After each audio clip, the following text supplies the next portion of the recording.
Fahombiazana tanteraka ikosa no azo amintinana ireo 12 andro izay nisian'ny hetsika Madajazzcar andiany fa 4 tsara mono mampafantatra antsika fa dia androany no nifarana tamin'ny fomba ofisialy ity hetsika Madajazzcar ity. Voaporofo tamin'ny andiany fa 4 ny festival Madajazzcar no tanterahana tamin'ny voalohany ty volana oktobra ity izay nifarana androany fa efa ambony tokoa ny fifehezana malagasy ny mozika jazz.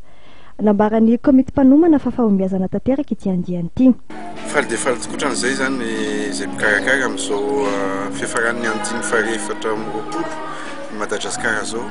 Festival iras-pirenena moa io zany dia raha ny akapobeany zany dia tena hoe tonga lafatra daholo ny fahatongavan'ny artiste na ny fandraisana anjara amin'ny tsirairay tsy nadiso fanantenana ny public tsy nadiso fanantenana ny mpikarakara koa.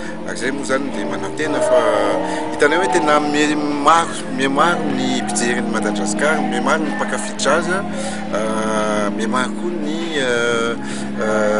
malalatanana sy ny hoe mpiara nominantoka amin'le festival zany ka dia entanina foana zany ny rehetrarehetra hoe hanotrona ny festival ary amin'ny ezaka manaraka koa zany amin'ny taona ho avy amin'ny andiany fa 5 zany.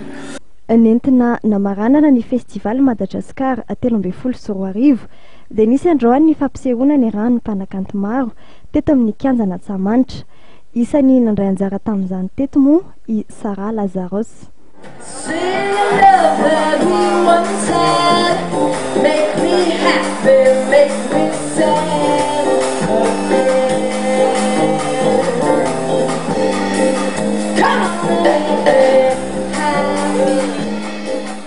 Raha tsy ahivina manodidina ny 50,000 € mpanakanto nasaina nandray anjara tamin'ny Madajazzcar 13 sy 14.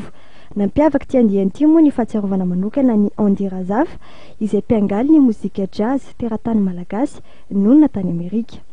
Ankoatr'ireo dia nisy ihany koa ireo atelier thématique izay natao hiaonana sy izarana traikefa samihafa niarana tamin'ny mpanakanto.